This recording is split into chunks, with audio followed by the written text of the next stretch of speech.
Hello student, welcome to my channel. आज हम पढ़ने वाले हैं NIUS क्लास +2 राजनीतिक विज्ञान इंपॉर्टेंट क्वेश्चंस फॉर एग्जाम। अध्याय 2 राष्ट्रीय राज्य तथा सरकार। राष्ट्रीयता के किसी भी दो तत्व का उल्लेख कीजिए। पहला क्वेश्चन इसी टॉपिक पे है। दूसरा क्वेश्चन है प्रभु सत्ता का अर्थ। तीसरा राज्य जैसे नियत विचारार्थ शब्द।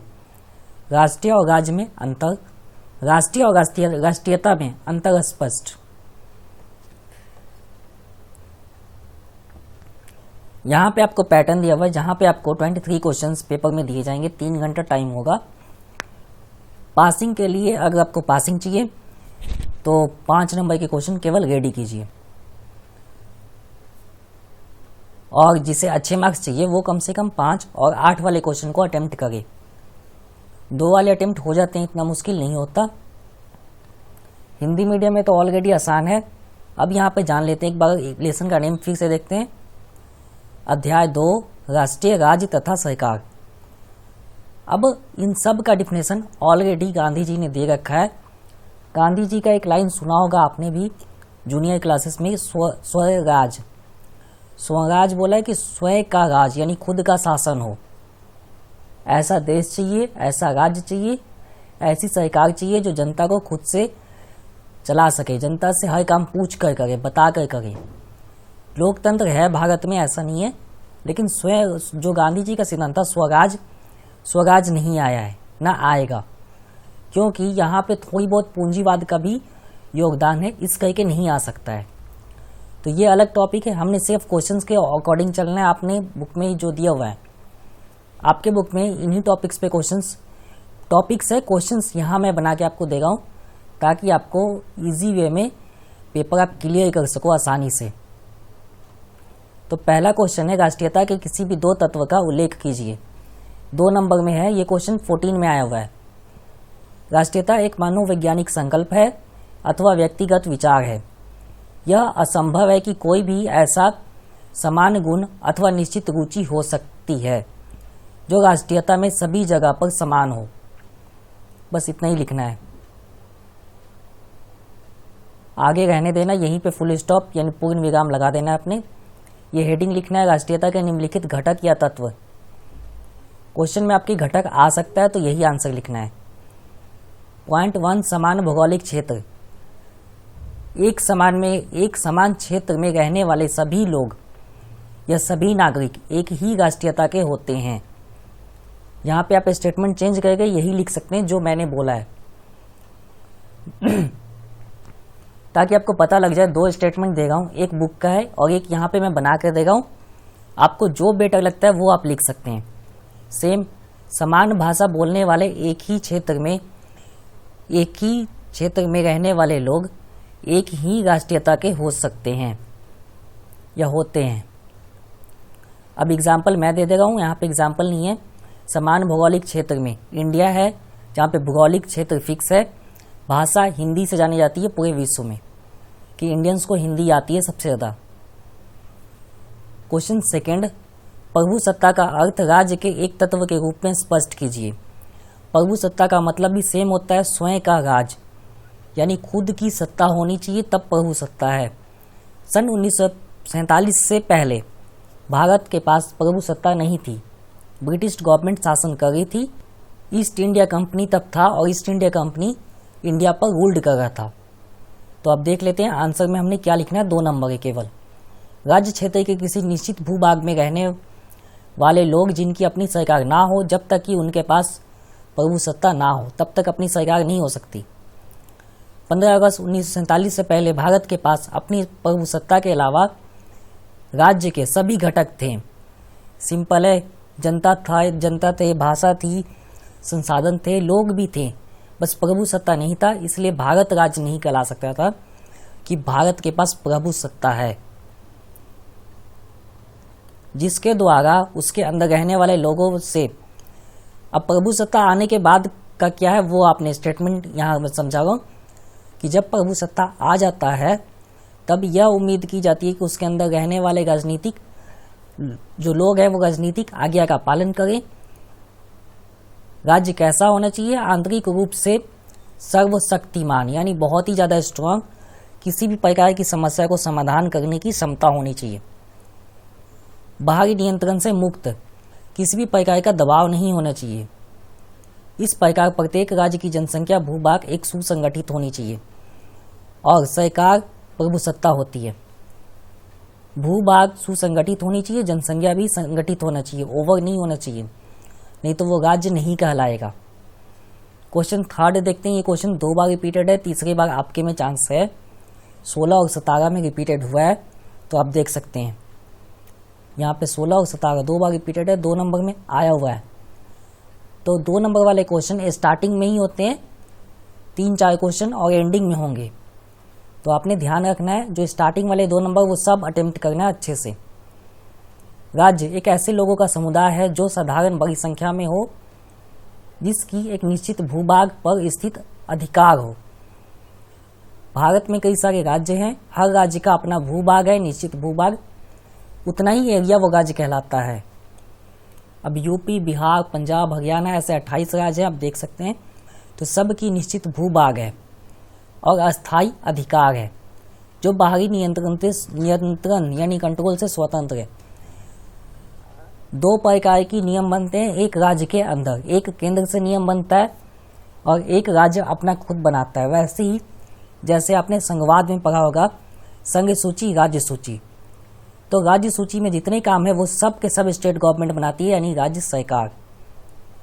इसलिए जो बाहरी नियंत्रण से मुक्त होते हैं, स्वतंत्र, और जिसकी आज्ञा का पालन अधिकांश जनता स्वभाव से करती है।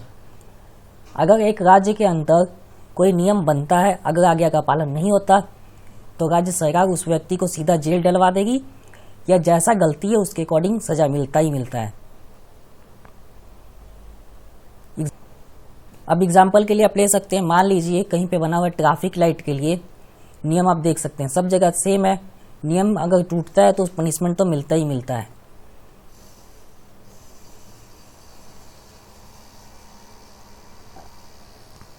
पांच नंबर में क्वेश्चन आया हुआ है। मैंने स्टार्टिंग में बोला है जिन्हें अच्छे मार्क्स चाहिए या पासिंग चाहिए, 5 नंबर क्वेश्चन दोनों के लिए इंपॉर्टेंट है, क्योंकि जिस चैप्टर में 5 नंबर का वो सब आपने अटेम्प्ट करना है, क्योंकि इजी होते हैं 5 नंबर क्वेश्चन, सबसे इजी। मुझे सबसे इजी क्वेश्चन अगर लगा तो 5 नंबर का। 2 नंबर में तो सिर्फ डिफिनेशन ही आते हैं, 5 नंबर में डिफिनेशन प्लस कुछ पॉइंट्स आते हैं बस। ये क्वेश्चन 17 में हुआ है, एक बार है, रिपीटेड का चांसेस है, थोड़ा बहुत टर्म चेंज हो सकता है। राज्य तथा राष्ट्र में निम्नलिखित अंतर। राज्य एक राजनीतिक संकल्प है। राज्य में लोग नियमों द्वारा आपस में बंधे होते हैं। राज्य के घटक निश्चित होते हैं, जनसंख्या निश्चित होती है, भूभाग निश्चित होता है, सरकार और संप्रभुता ये भी निश्चित होते हैं।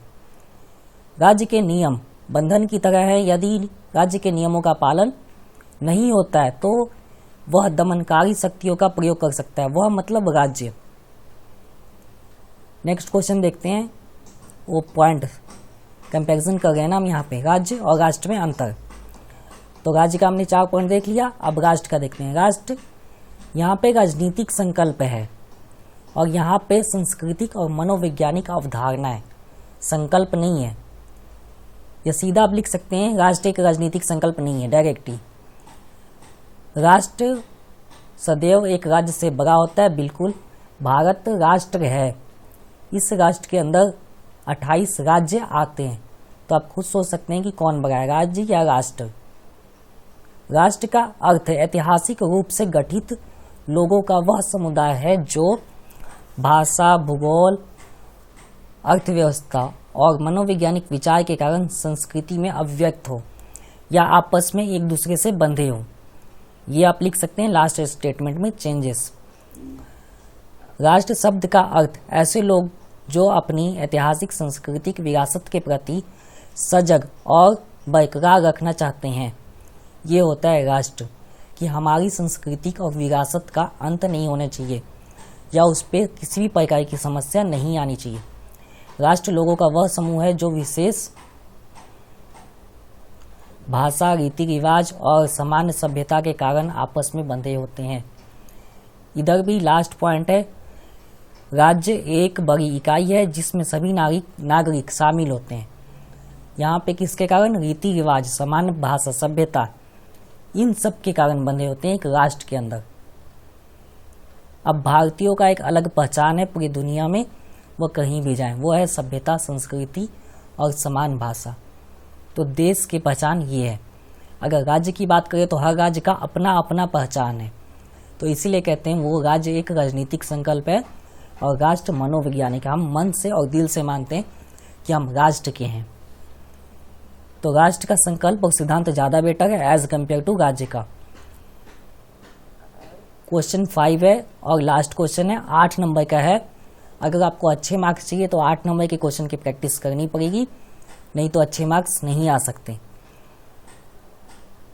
यहाँ पे थोड़ा सा ध्यान देने वाला है, जो राष्ट्र वाला बोला गया ना कि राष्ट्र एक सांस्कृतिक मनोवैज्ञानिक अवधारणा है, इसका अर्थ राष्ट्र एक राजनीतिक संकल्प नहीं है। सेम पहले वाला पॉइंट, राष्ट्र सदैव राज्य से बड़ा होता है। राष्ट्र का अर्थ है ऐतिहासिक रूप से गठित लोगों का समुदाय, यानी पहले वाले पॉइंट ये तीनों हैं। यहाँ पे थोड़ा सा डिफरेंट है। राष्ट्रीयता, समान भौगोलिक क्षेत्र, एक ही क्षेत्र में रहने वाले लोग एक ही राष्ट्रीयता के होते हैं। सिंपल आपने लिखना है। भाषा में भी सेम, समान भाषा बोलने वाले लोग एक ही राष्ट्रीयता के होते हैं। ये किताबी लैंग्वेज है। अगर लगता है किसी को नहीं किताबी टर्म ही हमें लिखनी चाहिए तो आप लिख सकते हैं, कोई रोक टोक नहीं है। ये उन स्टूडेंट्स के लिए मैंने डिफिनेशन बनाया जिन्हें लगता है कि नहीं हम बना कर भी लिख सकते हैं, तो आप बना भी सकते हैं। दूसरे वे है, किसी राज्य में समान राजनीतिक ढांचे का होना राष्ट्रीयता का एक घटक है। बिना राजनीतिक ढांचे का कोई भी राष्ट्रीयता नहीं चल सकता। अब यहाँ सेम जो हमने पहले पढ़ा है ना राष्ट्र में, वो सारा रिपीटेड है, तो मैं इस साइड वाला रिपीट नहीं कर रहा हूँ, इस साइड वाला सिर्फ कर रहा हूँ। मूल रूप से एक राष्ट्रीयता एक सांस्कृतिक पद है जो केवल राजनीतिक है। अब यहाँ पे जो राज्य वाले डिफिनेशन है ना, वो सब राष्ट्रीयता में आ जाएगा, बस राज्य वर्ड यूज नहीं हुआ है। आप देख सकते हैं पॉइंट काफी हद तक सेम है, एक दो को छोड़कर। जैसे यहाँ पे बोला गया राष्ट्रीयता एक सांस्कृतिक शब्द है, एक मनोवैज्ञानिक भावना है जो भौगोलिक क्षेत्र में रहने वाले लोगों में एक ही कुल, इतिहास, धर्म की तकरीब आज़ादी के कारण उत्पन्न हुई है। धर्म भी राष्ट्रीयता का एक महत्वपूर्ण हिस्सा है। समान धर्म के एक ही राष्ट्रीय भावना मजबूत होती है। यहाँ पे ये सब पहले वाले पॉइंट है, इसलिए मैं रिपीट नहीं कर रहा हूँ। राष्ट्र लोग एक संगठित एवं व्यवस्थित समूह है। तो आप देख सकते हैं दोनों में ज़्यादा डिफरेंसेस नहीं था। उम्मीद है इसमें कई सारे आपको 2 नंबर के क्वेश्चन, 5 और 8 तीनों टाइप के क्वेश्चन इस चैप्टर में मिल चुके हैं। नॉर्मली सभी चैप्टर में ऐसा नहीं होएगा। स्टार्टिंग के तो जो 10 चैप्टर हैं बहुत इंपॉर्टेंट है। ऐसा शायद ही कोई ईयर है 2012 से लेकर अब तक जितने भी पेपर हुए हैं सब में क्वेश्चंस रिपीट होते ही होते हैं पहले 10 चैप्टर के। तो पहले 10 चैप्टर आप करके जाइए बिल्कुल अच्छे से, तब आपकी पासिंग कंफर्म हो जाएगी। या तो आप बुक अच्छे से 2 बार 3 बार पढ़िए, फिर क्वेश्चन आंसर करिए, या जो वीडियोस यहाँ पे आप देख रहे हैं वही प्रैक्टिस करके जाइए, उतना ही इनफ है, आपकी पासिंग आ जाएगा आराम से। किसी राष्ट्र में व्यक्ति को जो एक चीज जोड़ती है वो है एक होने की भावना। बिल्कुल एक, यहाँ एकता की बात की गई। अगर एकता ना हो तो एक राष्ट्र का बात ही नहीं हो सकता। राष्ट्र एक संगठित विचार है, जबकि राष्ट्रीयता शब्द का प्रयोग किसी क्षेत्र में छोटे छोटे विभिन्न मानव समुदाय के लिए करते हैं जो कि उस क्षेत्र का जनसंख्या का छोटा सा भाग होता है। यहाँ पे सारा जो पॉइंट्स है ना राष्ट्रीयता में वो सब राज्य वाला है, बस वर्ड यहाँ पे राज्य हटा के राष्ट्रीयता लगा दिया गया है। तो आपने कंफ्यूज नहीं होना है, पहले ही वाला आंसर है, 2-3 पॉइंट ऐड किया गया है बस। एक अस्तित्व के लोगों में एकता की भावना होनी चाहिए, उन्हें यह महसूस करना चाहिए कि उनमें कुछ समानताएं हैं, उन्हें दूसरों से अलग करती है। बिल्कुल। अब एग्जाम्पल ले सकते हैं कि भारत में एकता की भावना उत्पन्न है तभी भारत को पता है कि भारत और इंग्लैंड के निवासी में क्या अंतर है, ऑस्ट्रेलिया के निवासी में क्या अंतर है, या हमारे पड़ोसी देशों हैं इनमें और हम में क्या अंतर है। ये एकता की भावना है जो उत्पन्न करवाती है ये सब चीज़ें। लास्ट पॉइंट में इसी बात को स्पष्ट कराया जा रहा है। तो चैप्टर कंप्लीट है आपके। ऑलरेडी सारे जो क्वेश्चंस मैंने बोले थे ऊपर 5 क्वेश्चन बोले थे, पांचों बहुत इंपॉर्टेंट थे। अगर पासिंग चाहिए तो पहले 10 से 12 वीडियो देखना ही पड़ेगा। पासिंग मीन्स 45 या 50 प्लस, मेरा यही है। पासिंग 33% सोच के जाओगे तो 20 भी नहीं आएगा, फेल कंफर्म हो जाओगे। तो आप यही सोचो कि हमें कम से कम 50 प्लस का टारगेट लेके चलना है और पहले 10 से 12 चैप्टर। वीडियोस को बस फॉलो कर लो आप, समझाया मैंने ऑलरेडी है। अगर लगता है कि डायरेक्ट आप लिख के प्रैक्टिस कर सकते हो तो वो भी ईजी है, आप कर सकते हो आसानी से। बस प्रैक्टिस कीजिए, वीडियो से थोड़ा भी हेल्प होता है आपका पेपर में तो लाइक कीजिए। कोई क्वेश्चन है या वीडियो कैसा लगा, इससे आपकी कितनी हेल्प हुई है कमेंट करके बताइए। अगर आपके भी फ्रेंड्स है एडमिशन लिया है ना इसमें, तो उनको शेयर करके उनकी भी हेल्प कीजिए, ताकि जो धारणाएं है ना कि इस बच्चे सबसे ज़्यादा फेल होते हैं, ये धारणाएं बदल सके। और चैनल पर नए हैं तो सब्सक्राइब कीजिए। वीडियो देखने के लिए धन्यवाद। अगले वीडियो में और अगले क्वेश्चंस के साथ, न्यू क्वेश्चंस के साथ हम मिलेंगे, और देखने के लिए धन्यवाद।